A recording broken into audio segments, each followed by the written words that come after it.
So next, we're going to do a find and replace.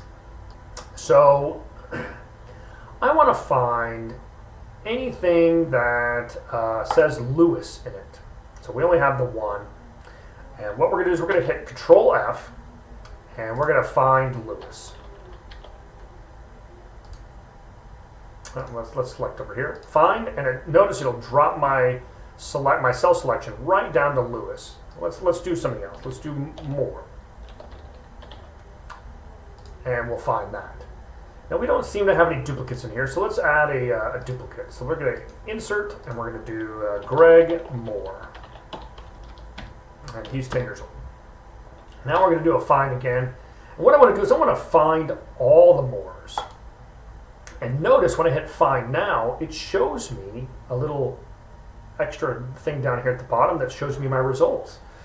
And I've got in here in B10, which is my corresponding cell, B10 shows the first one.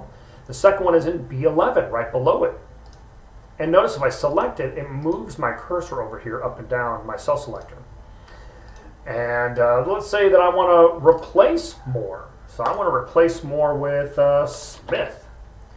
So I can replace one item at a time, or I can replace all of them at the same time. So I'm going to hit replace all.